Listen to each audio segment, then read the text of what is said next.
La question du temps de travail suscite toujours en France bien des passions politiques. Cependant, parfois, certains accords d'entreprise permettent, vous allez le voir, une souplesse assez étonnante dans les horaires. Choisir de travailler 25 heures, puis 30, puis 35. De plus en plus d'entreprises tentent l'expérience. Avec quels résultats économiques et sociaux? Réponse avec Audrey Richier, Virgilie Adot et Dominique Mas. La souplesse dans les horaires de travail, de plus en plus d'entreprises se lancent. Dans cette société d'informatique à 20 km de Lille, pas de pointeuse. Chacun arrive et part quand il veut. L'essentiel, c'est que le travail soit fait.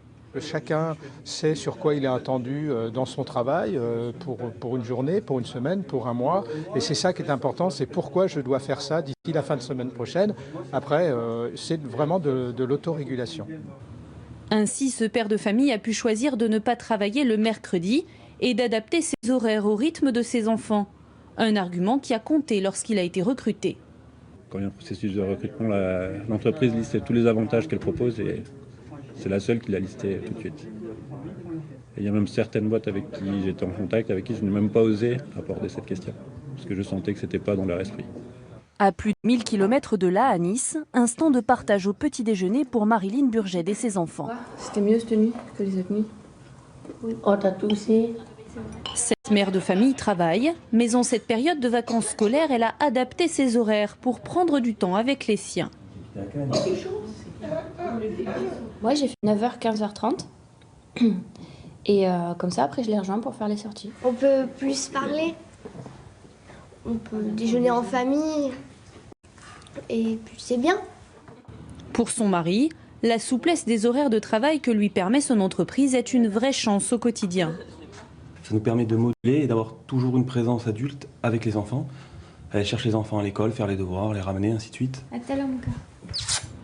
Depuis plusieurs années, Marilyn Burget a choisi de ne travailler que 25 heures par semaine.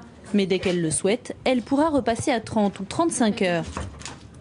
Un système qui la rassure à l'heure de prendre son service. Non, je pars, je suis tranquille. C'est moi qui les ai déposés à l'école, je sais qu'ils y sont. J'ai pas à me stresser, est-ce qu'il a bien pris le bus, est-ce qu'il est arrivé. Non, ça c'est bien. C'est un peu à l'ancienne en fait.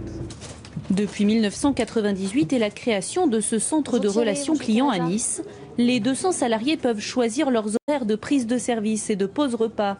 Chaque mercredi, ils établissent leur planning pour la semaine suivante. Bonjour. Je vais commencer à 9h pour pouvoir déposer mes enfants à l'école et finir à 17h pour pouvoir aller ensuite les récupérer. Donc c'est moi-même qui pose ma disponibilité sur mon planning. Et le patron le garantit, cette flexibilité n'affecte pas la qualité du service. Un salarié qui est mis dans de bonnes dispositions et qui a la liberté de choix d'horaire va être beaucoup plus productif.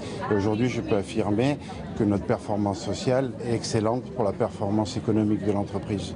Être sensible au bien-être de ses salariés, une logique rentable pour ces deux entreprises. À Lille comme à Nice, le taux d'absentéisme est très faible et les employés sont peu enclins à quitter leur société.